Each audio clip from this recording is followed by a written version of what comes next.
News 18 की digital नशियात में आपका खैर मकदम। मैं हूँ आफाक शाह के साथ मुदस्सिर कादरी। नाज़रीन, आज दिन के हवाले से बड़ी और अहम खबरों की बात करेंगे तो सबसे बड़ी खबर ये है कि मौसम ने फिर एक बार करवट बदली और बारिशों ने जम्मू कश्मीर में फिर एक बार दस्तक दी है। महकमा मौसमियात की अगर माने तो 24 जुलाई तक इसी तरह का जो मौसम है वो देखने को मिलेगा और 24 जुलाई के बाद मजमूई तौर पर मौसम खुश रहने का इम्कान है। महकमा मौसमियात ने यह भी प्रेडिक्ट किया है कि कश्मीर डिवीज़न में औसत से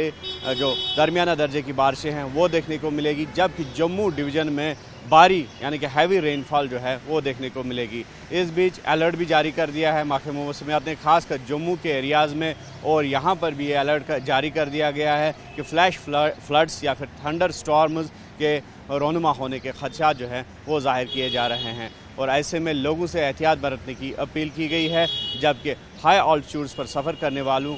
को भी एडवाइजरी दी गई है कि वो सफ़र के दौरान एहतियात से काम ले। और इस सिलसिले में पहले ही महकमा मौसमियात ने जो एडवाइजरी जारी की है उस पर जो लोगों को तलकीन की गई है कि वो उस पर अमल पैरा हो जाए। तो कुल मिलाकर हम ये कह सकते हैं कि अभी जो बारिशें हो रही है तो इसकी वजह से ऐसा हो सकता है कि जो दर्जे हरारत में इजाफ़ा देखने को मिला था गुज़श्ता 2 या 3 दिनों में, तो उस दर्जे हरारत में आज नुमाया कमी देखने को मिल सकती है। और जिस तरह से गुज़श्ता दिनों हमने देखा कि हीट वेव का असर काफ़ी वादी में था और बीच में जिस तरह से बारिशें हुई तो उसकी वजह से हीट वेव से काफ़ी हद तक लोगों को राहत नसीब हुई। तो आज भी ऐसी उम्मीद की जा रही है कि जो बारिशों का सिलसिला शुरू हुआ है इससे यकीनी तौर पर दिन या फिर रात के दर्जे हरारत में जो है नुमाया कमी वाक़या हो सकती है। तो ऐसे में जो हॉर्टिकल्चरिस्ट्स है या एग्रीकल्चरिस्ट्स है तो उनको भी ये तलकीन की गई है, एडवाइज़री उनके लिए भी दी गई है कि वो फ़िलहाल जो ज़राई सरगर्मियाँ हैं या बागबानी की सरगर्मियाँ हैं, चाहे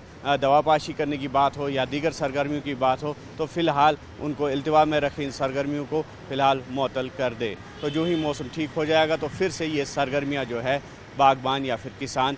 शुरू कर सकते हैं। तो दूसरी अहम खबर ये है कि दिल्ली चलो नारे के बाद जो कांग्रेस का स्टेटहुड का नारा था, जब मुतालबा था, तो उसमें कांग्रेस ने काफ़ी शिद्दत लाई है और कल भी हमने देखा कि जम्मू में ज़ोरदार एहतजाज हुआ कांग्रेस लीडरान की तरफ से, कांग्रेस कारकुनान की तरफ से, और जिसके बाद पुलिस को भी मज़ाहमत करनी पड़ी। और उससे कबल यहाँ श्रीनगर में भी जिस तरह से हमने देखा कि कांग्रेस के कारकुनों ने एक बड़ा प्रोटेस्ट मार्च निकालने की कोशिश की, लेकिन पुलिस ने उसकी इजाज़त नहीं दी। तो उस दिन से लेकर जो है कांग्रेस ने अपनी इस मुहिम में काफ़ी शिद्दत लाई है और चलो चलो दिल्ली चलो का नारा जो है उसको आम करने की कोशिश की गई और राग़िब करने की कोशिश की गई कांग्रेस कारकुनान को कि वो दिल्ली चले और वहाँ पर पार्लियामेंट का घेराव जो है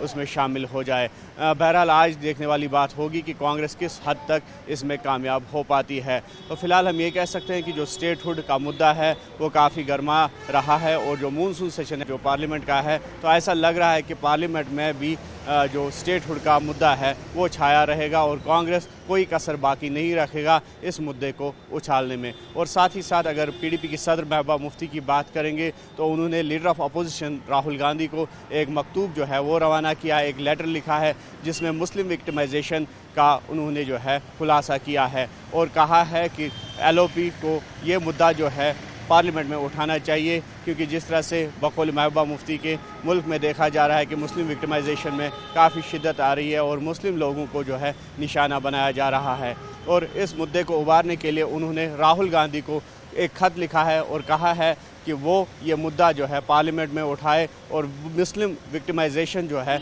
उसको बंद किया जाए।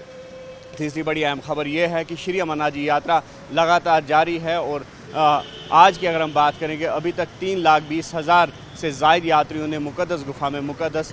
शिवलिंगम के दर्शन किए हैं और ये सफ़र जो है ये जारी है और यात्रियों की काफ़ी तादाद कश्मीर वारिद हो रही है और अमरनाथ यात्रा के दौरान एक अच्छा तजुर्बा जो है वो बयान कर रहे हैं और ऐसी उम्मीद की जा रही है कि जो यात्री यहाँ से वापस जा रहे हैं ये अच्छी यादें, अच्छे तजुर्बों के साथ अपने अपने राज्यों को, अपने अपने रियासतों को जाएंगे और वहाँ पर बहैसियत सफ़ीर, बहैसियत एम्बेसडर